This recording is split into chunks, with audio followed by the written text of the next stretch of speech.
This video presentation aims to analyze media concentration within South Africa and compare it to other developing countries such as India and Nigeria. The meaning of concentration or convergence is an ambiguous term used by various disciplines to describe and analyze processes of change toward uniformity. In the communication context, concentration of media ownership is a process of coming together where fewer individuals or conglomerates own media outlets, and this regulates news reporting. A conglomerate, media group, or media institution is a company that owns large numbers of companies in various mass media such as television, radio, publishing, movies, and the internet. Media conglomerates strive for policies that facilitate their control of the markets across the globe. This is evident in South Africa as media ownership is seen as being too narrow, and this eliminates the variety of views and opinions that are made available to the public. In this sense, it is clear that South Africa and similar developing countries are trying to move towards a more digital era, following in the footsteps of the more developed countries. Media concentration can also be seen in the magazine and newspaper industry, where magazines and newspapers are not only competing with other publications in their market segment, but are also competing against social media and digital media. So essentially, the nature of what a magazine or newspaper or any publication is has changed from a print entity into a multimedia entity. One aspect of media concentration is that it affects the free exchange of information. This means that although individual news sources act independently, they still fall under a dominant organization which may enforce editorial standards and guidelines which can shape the kind of information readers have access to. The question then remains as to whether media concentration allows the necessary diversity to ensure a healthy balance of media. Media concentration also ties into the convergence theme, where the media is striving towards uniformity by combining print, broadcast, and online platforms in order to provide a dynamic experience to reach consumer expectations. The pattern of ownership of the press in developing countries is influenced by several factors such as colonial or investment spheres, government structure, the size of local investment, the proportion of the population which is literate, and cultural factors. South Africa falls under the BRICS countries. BRICS is an acronym as illustrated on the screen, which includes Brazil, Russia, India, China, and South Africa. These emerging economies were forecast to realize fast economic growth and be larger than some of the developed countries. So in order to unpack this topic, we'll be focusing on the following. We'll look at print media ownership in South Africa in comparison to developing markets such as India and Nigeria. An analysis will be done on the new digital era and how South Africa, India, and Nigeria are developing towards this new age. A comprehensive look into the media broadcasting platforms in South Africa in comparison to similar broadcasting platforms in Nigeria and India will be done, as well as a look into the usage of media houses' social media platforms in South Africa, comparing the usage of advertising, news content, and ownership or management of the digital platforms.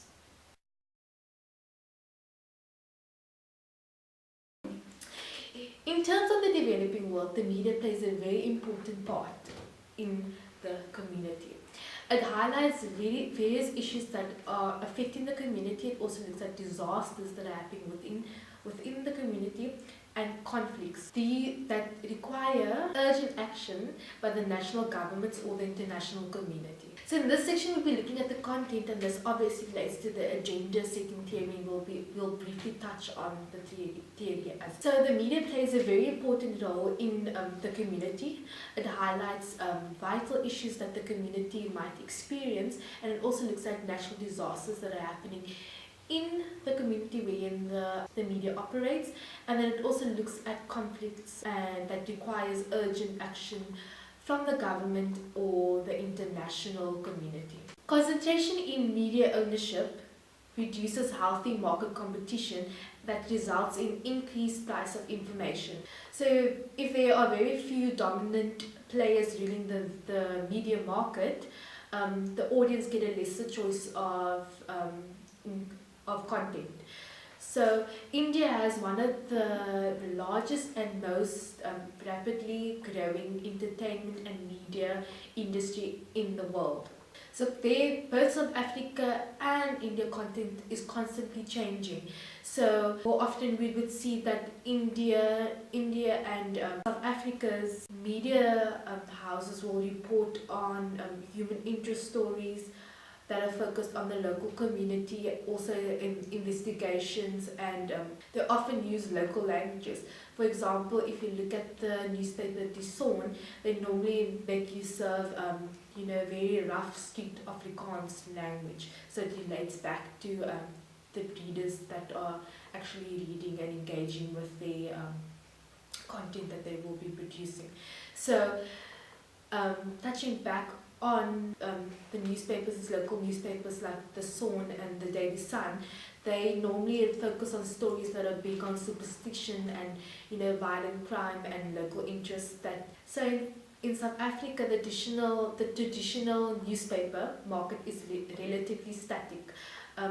But there's phenomenal growth in the tabloid market. In India, they have recorded the similar trend that's happening there as well. So when we look at Nigeria paints a whole different story with their content. With Nigeria, there's many voices that come through in their content. This is because they have a diversity of population in the country and of the country's history as well.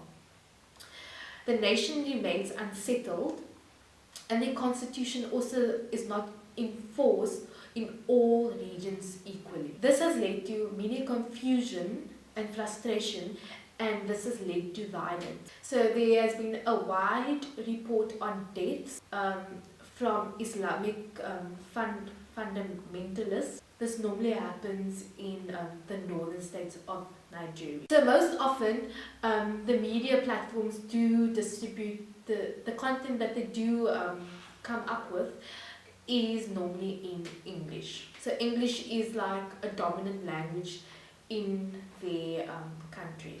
Getting back to why Nigeria has a diversity of voices in the media, this is because the government is constantly changing, and this obviously results in violent actions. And now we were looking at how the media is controlled in South Africa, India and Nigeria. While doing my research, I came across that in India, the government has not framed any general policies on media ownership. Although there are certain provisions and restrictions across media holdings under various guidelines or rules, most of the big media houses strongly oppose any restriction of cross-media ownership. Media ownership shows that India's media is heading towards concentration in a few hands. So it is found that a copy of each published item, whether it be a report, an article, has to be sent to the Register of Newspapers for India, which is also known as RNI. A copy of the written piece will be sent to this register on a daily basis if it is a newspaper, so that so the motive of sending the piece to the RNI is that if anything implicit or anything that's ethically wrong or misleading or creates a threat to the security of the nation, then the publisher of the content can be found guilty. And there's also the paper also acts as proof that the person can't go back on what they say, they can't deny what they've done. An analysis by The Hood, which is a South Asian media watchdog, found that although it's difficult to trace the complex path of media ownership in India, political parties and individuals within political affiliations own and control increasing sections of the press. According to a 2012 report by Business Standard, more than a third of the news channels in India are owned by politicians or political affiliates who use their channels as political vehicles to influence the course of local elections. So the four big media companies that control most of South Africa's newspapers is Coxton, Independent Media, Times Media Group and Media 24. The composition of the media is telling. Media 24 for instance, owns about 90 newspapers, including 6 out of the 10 according to the web. The company claims to have about 47% black ownership, which may seem like a significant figure, but the 2011 census tells us that South Africa is about 80% black. So the 47% black ownership does not reflect the racial breakdown of the country. As represented on the graph, black ownership at Caxton is just under 19%. The Times Media Group ownership is at 41%, while Media 24 is at 47%, as previously mentioned. Independent Media is the only company with significant black ownership with 55%. This only happened in 2013 with a government-backed turnover. Critics say that this move was more political than transformational. Ownership structures have always been about profit. Historically, ownership of South African press has been in the hands of the white minority. While government initiative which resulted in the Black Economic Empowerment, which is also known as BEE, is an ongoing process which has witnessed a major unbundling of media interests to black empowerment groups like the National Empowerment Consortium, which is also known as the NEC. South African media is still perceived to be dominated by white or foreign interest groups. So now we were looking at Nigeria. Nigeria is very difficult to describe because of the complexity of the ever-changing society in which they are found. There's competing influences on how the press constructs the legitimacy for the Nigerian people. It basically describes a battlefield of representation. Before 1992, media ownership was under the government until the new president took over. The media is owned and run by private individuals or organizations within Nigeria. They tend to act more sensitive than the government media because of profits making. If they don't act as a watchdog, they won't be rewarded. So the private media fights tooth and nail to see how they can keep their business moving. The press is privately owned and relatively free from the state control. The aim of private media is profit maximization. Citizens of Nigeria rely on the media to keep them alert on various issues and concerning the masses. So in this section we'll be focusing on the government-owned media in Nigeria. The government-owned media are those media that's completely financed and supervised by the government, such as Nigerian Television Authority, which is also known as the NTA. The media acts as the voice of the elites, and it's normally to the benefit and the views of the working class of Nigeria. The government-owned media contribute to a process of socialization which encourages exploited groups to accept they're exploited without question, and this is evident in the Nigerian government-owned media.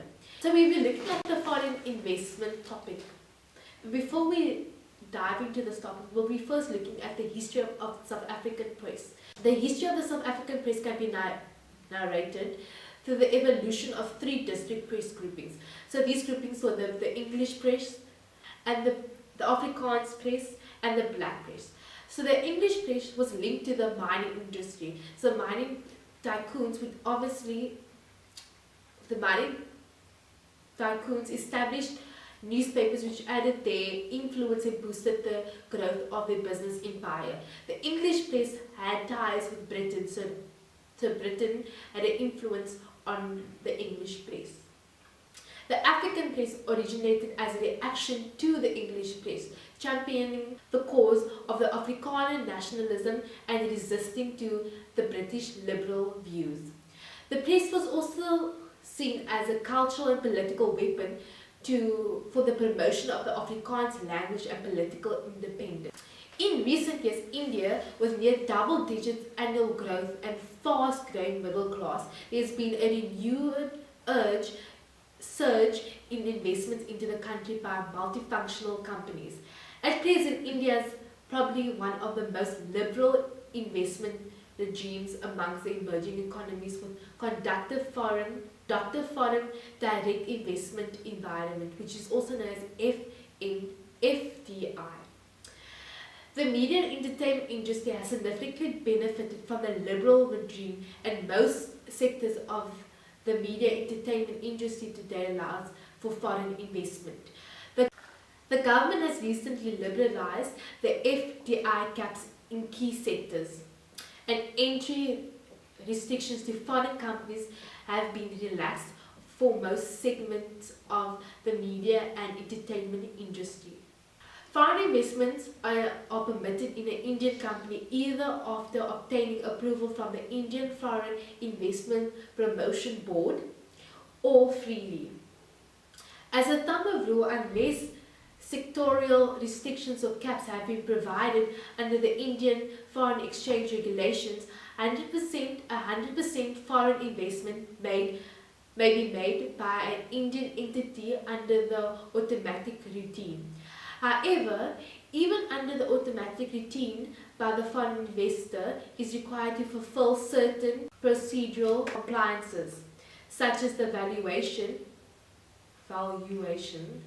at which the shares of the Indian company can be transferred or issued need to be made.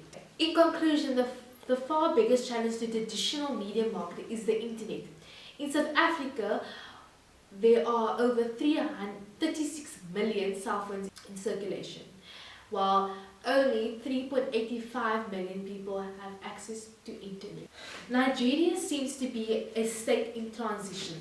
The constitutional framework for an open society is in place. Educational systems encourage the tradition of free speech as experienced in the USA and Eastern Europe countries. The freedom of press will be greatly increased when the many ethnic and other conflicts raging in Nigeria are able to be resolved. In a broad overview, this section will outline the online media growth in South Africa, India and Nigeria. We can see that media consumption across the globe is increasingly happening in digital formats. The increase in the number of devices capable of supporting digital media, along with increasing internet access speed, has provided consumers with an option to access the media content of their choice, be it information, entertainment or social activity, anytime, anywhere. Online media consumption has shown tremendous growth over the past few years. Among the digital devices, mobile devices have taken over as the preferred medium of consuming online media. The internet has been and continues to be a disruptive force impacting distribution and consumption channels for media. With better networks, coverage and advanced technologies, the data consumption across the globe has risen. Marketers are shifting their advertising spends towards digital media. There is a marked shift in consumer preferences towards digital media consumption as compared to traditional forms of media, which includes TV, print, press and radio. People are spending more time each day on digital rather than traditional forms of media.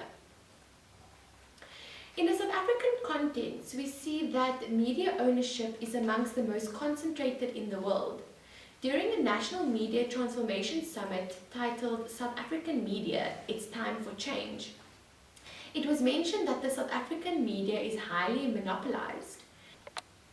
The content lacks in diversity, and the current concentration of media ownership and control is unhealthy for South Africa's economic, social and political well-being and development. South African media cannot prosper while a single entity has such power on its future.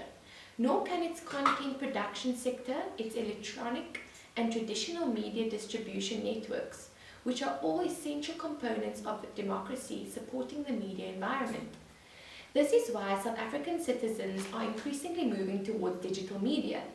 This diversion to the internet allows more accessibility and has changed the way we understand the public communication dynamics. Online media is arranged in a way that meets individuals' specific needs. Having news available online allows readers to search for their own content and explore different sites in their own time. One of the advantages of online media, or better said, digitalization, is that the readers have access to written content, audio, graphics, photos, and animation, all on a single media platform. Online media are multimedia, and multimedia is the new language.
This relates back to the theme of media convergence and the combining of media platforms towards uniformity.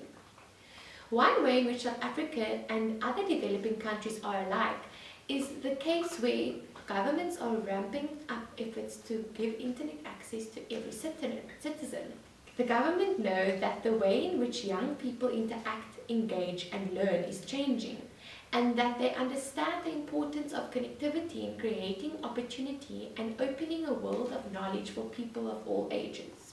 In South Africa, the government is striving towards a country where every resident in every town and village has access to affordable high-speed broadband infrastructure, has the necessary skills to effectively utilize this infrastructure, and is effectively using this in their day-to-day lives. This can be seen increasingly in India and other developing countries as well. When considering India, it is the largest democracy of the world with a vibrant mediascape. Internet access is the second largest segment in Indian entertainment and media. In line with the global trends, the Indian consumer is increasingly consuming the content on digital platforms. This trend is observed for all types of content, including news, music or video. What can be noted is that India's newspaper industry, unlike South Africa or Nigeria, is still thriving and is also among the world's fastest growing newspaper markets. Circulation figures are in many cases still rising, and researchers believe that digital is showing newspapers how to engage successfully with their audiences. Newspaper publishers in India, while still growing in print, are mobilizing and teaming up with digital as an ally. Thus, both print and online media are still growing successfully in India. We can see that newspapers are turning to digital and mobile in an attempt to refresh or strengthen their print product. They want to use print to leverage their digital presence, thus offering their audiences various touch points with their brand throughout the day. When looking at the statistics drawn up for India in the beginning of this year, we can see that their total population is sitting on 1.335 million people. Of that, 462 million people are using the internet. 191 million people are active social media users. 1.059 million people have mobile subscriptions, and 167 million people are active on their mobile social networks. So what we can gather from this is that just over a third of the population are using the internet. And this relates back to the exponential growth of online media and digital media within India. If we look closely at the internet users in India, we can see that there has been a rapid and increasing growth over the years. In 2013, it was predicted that by 2017, there would be 503 million internet users in India. This estimate was almost on the dot to the current internet users, which is 462 million. Another way to monitor this growth was to find out the frequency of internet usage in India. And what has been gathered is that 25% of India are using the internet on a daily basis.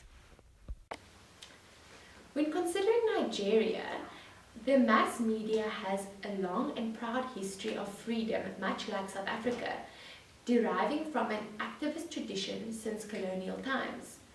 The digital economy is developing rapidly worldwide.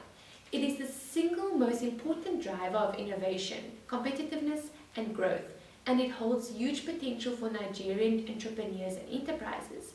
Unfortunately, only a small percentage of enterprises in Nigeria, compared to South Africa and India and other developing countries, are currently taking full advantage of new digital opportunities. While the digital economy is still in its early days, its future is promising, and the brands and individuals that integrate digital into the core of their work will reap the huge benefits when the space fully matures. However, businesses adopt digital technologies will be a key determinant of their future growth. To conclude, we can see that the digital world is ever growing and overtaking traditional media forms in most developing countries.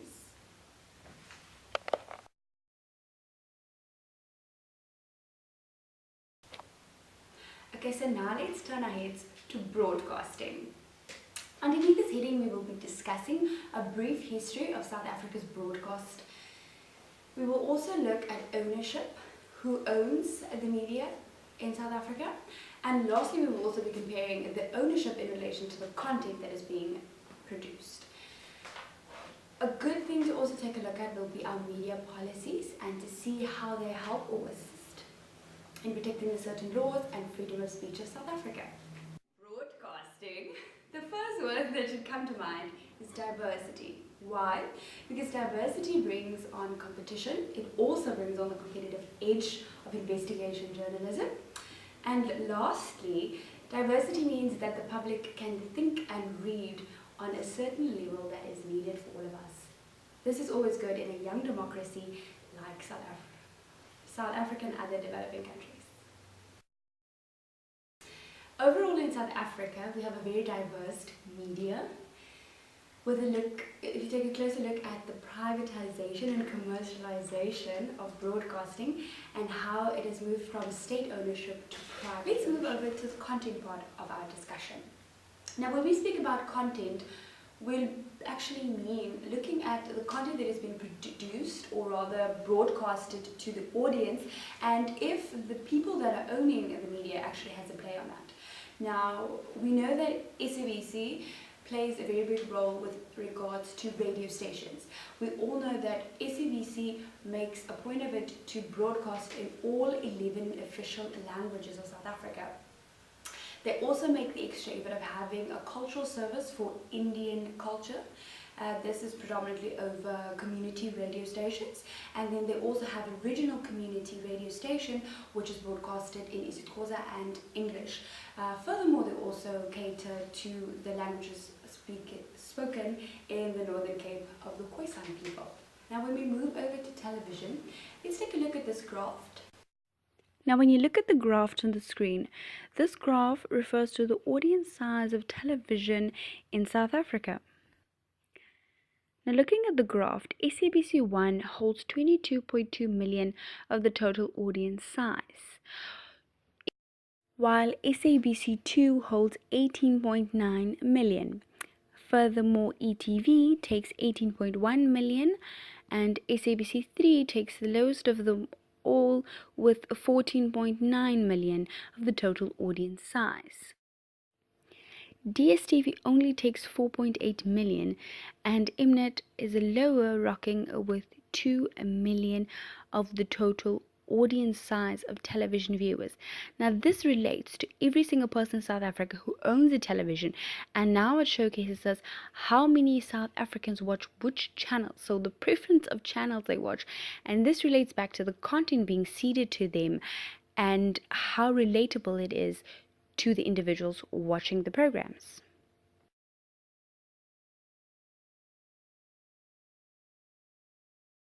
Focus our attention on community television stations. Now, why community television stations are important is because they predominantly focus on serving the community in which they are established or in which they predominantly broadcast.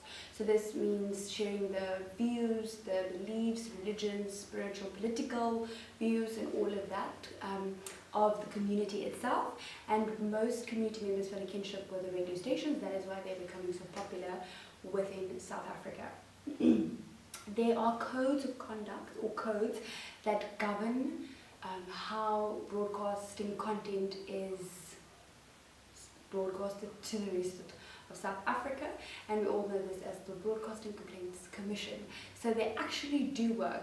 A lot of viewers might have seen that once viewers complain, a lot of news programs normally do retractions or apologies if they showed sensitive content before warning the viewers, which is something you're supposed to do.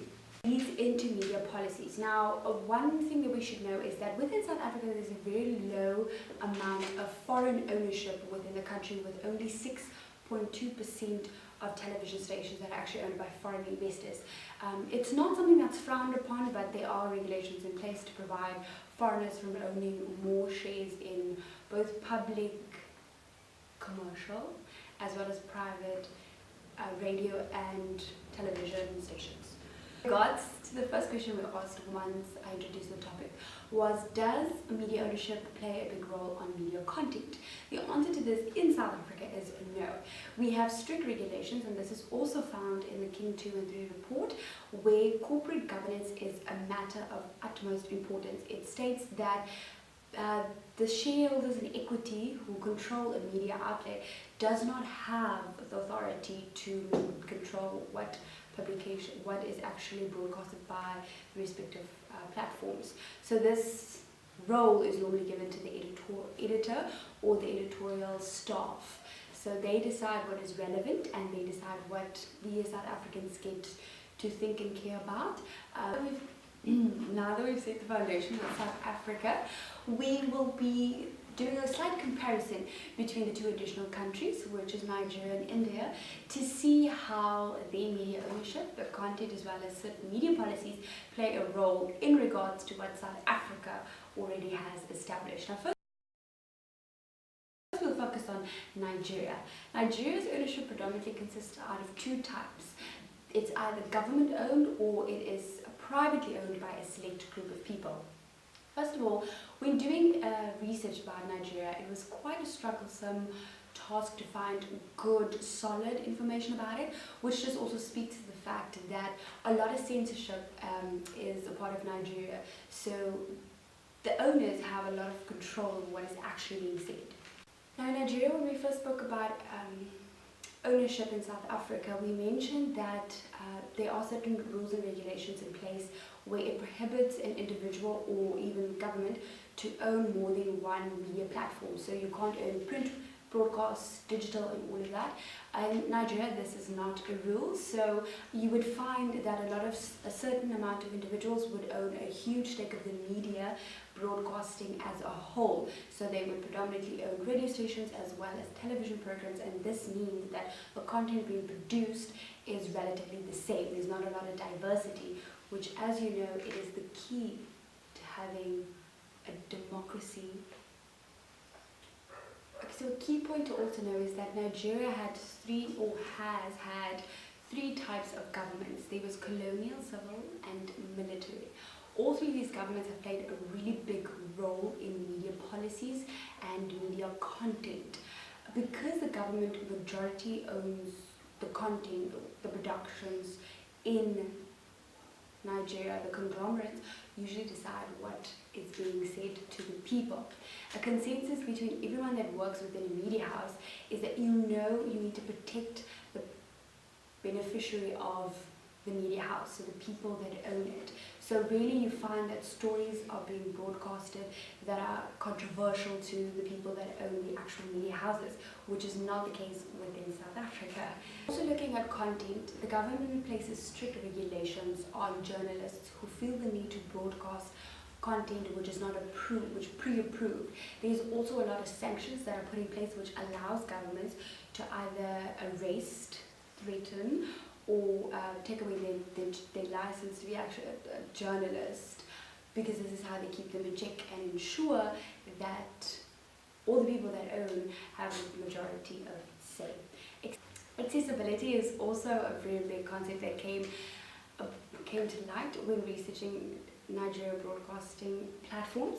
Most Nigerians feel that owning a television and a radio set has become somewhat of a luxury due to the economic stance currently in Nigeria.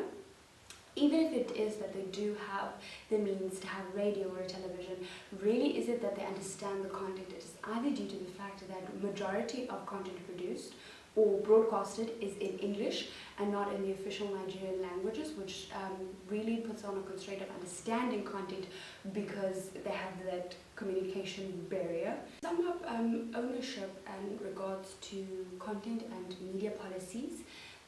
It's very clear that the media policies is created by the government, and this is the way in which they control journalists to stay in check at all points.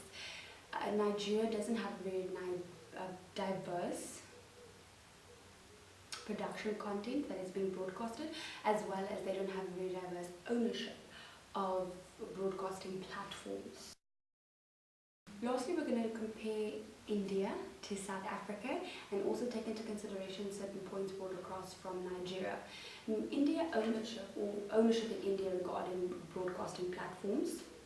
Relatively, you find that it's almost the same structure as in Nigeria, so there's a very certain amount of people, privately owned broadcasting platforms that are owned in India, and it also has a very lack or limitations to restrictions on crossover media platforms being owned by one individual, which is also the case in Nigeria. So yet again you find that one person owns multiple platforms of broadcast between radio and television, and this plays into the content that is being produced, or media not being diverse enough in order for it to help democratize the country. To know about India is that it is the only democracy in the world where radio is still a monopoly of the government. So the government says what goes on radio, and they predominantly are the people behind what is being broadcasted over all radio stations in India.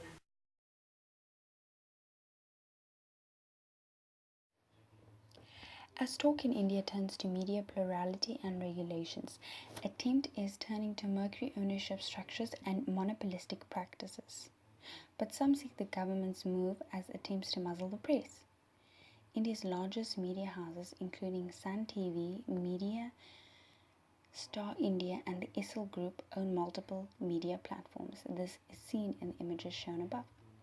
In fact, some media houses are so huge with complicated structures and largely hidden ownership structures that it is sometimes unclear as to who exactly owns this media. This is definitely done with intention, as due to certain regulations trying to be put in place, people are trying to prohibit the public from knowing exactly who owns the media. Now, India allows foreign companies to invest in the mass media as a hope to secure more funds for the broadcasting sector. The liberalization was designed in part to attract investment from major global media companies such as Time Warner, Comcast, or Liberty Global.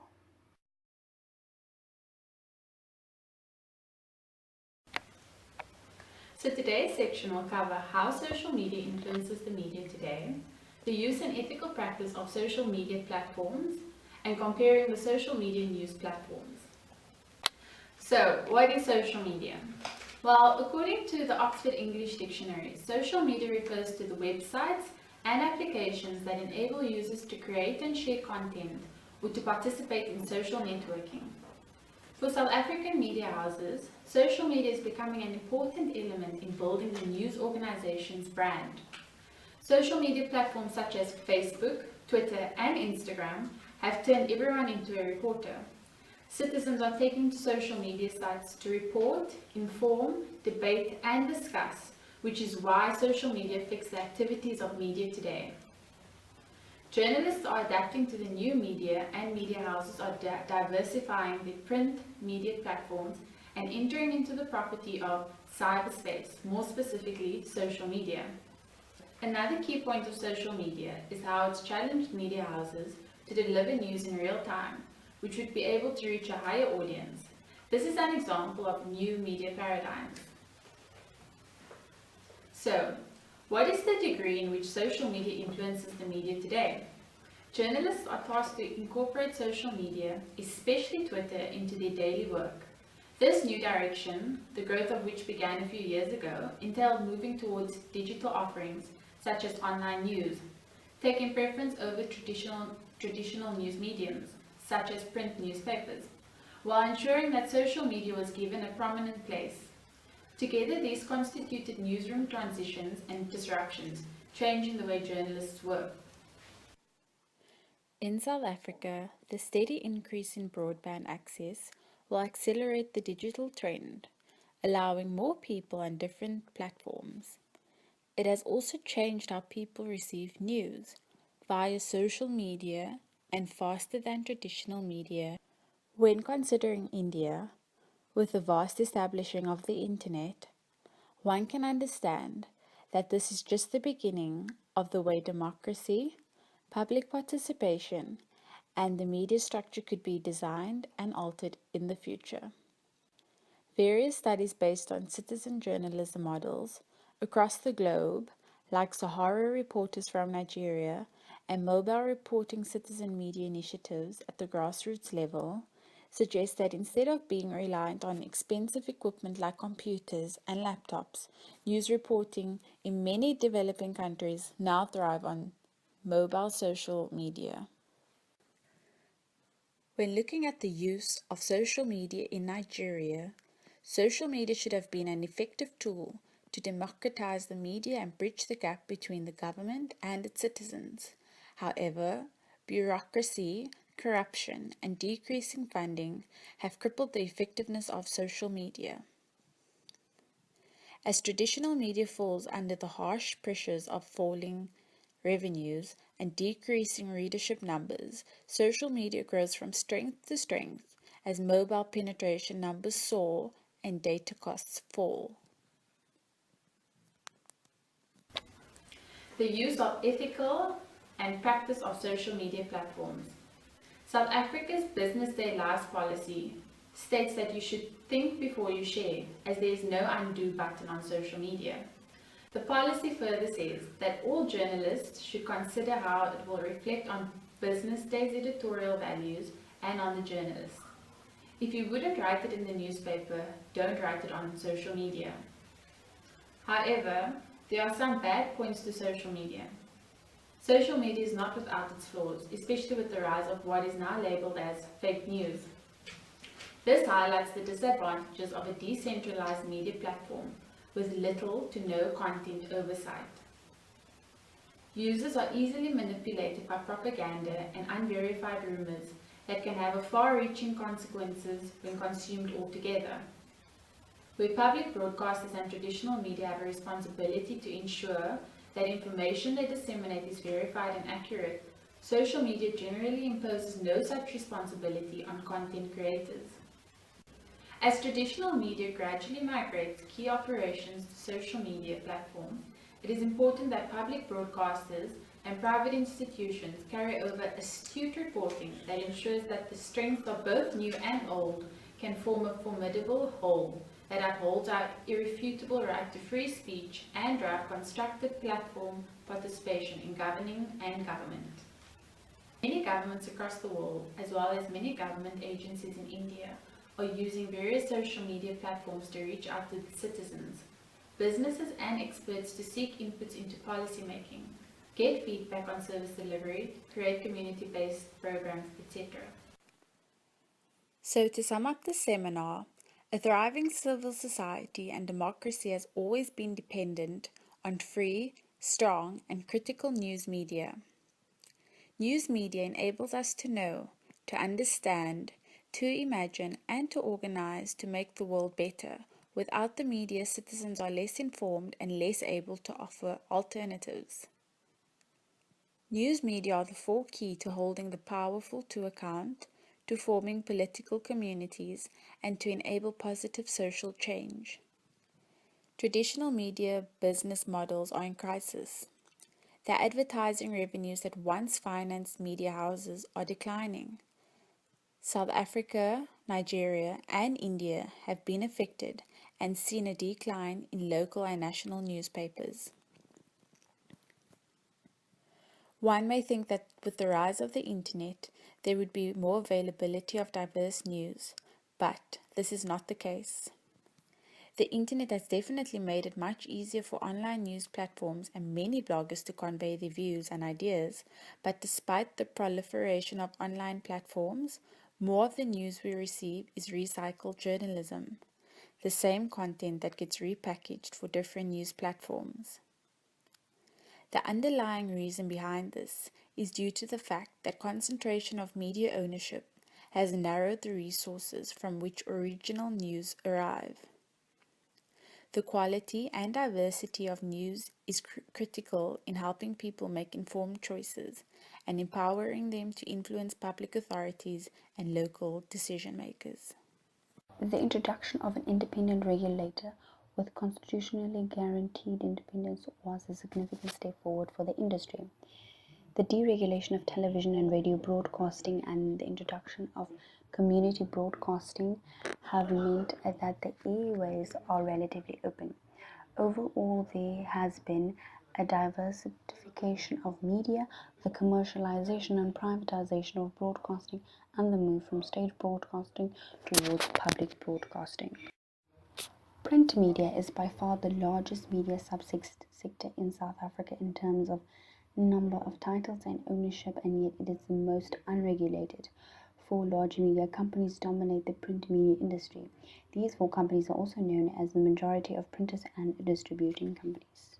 South Africa's print and broadcasting media has been moving in different directions over the last couple of years in terms of transformation, but one clear fact is that media policy have been put in place that strictly restricts cross-media ownership in order to keep media platforms competitive and maintain a sense of honesty.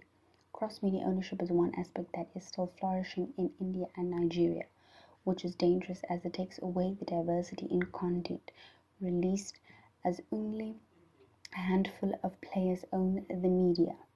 This is why media policy is extremely important in a democratic context and more specifically in a developmental context. Following the information provided above, we can all agree that it is important for everyone to have access to a wide array of opinions and ideas about their world so that they can be enabled to become active, informed, and political participants in their world. This is how democracy is grown, nurtured, and deepened.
Kathleen, you can't be busy with makeup, eh? It already started.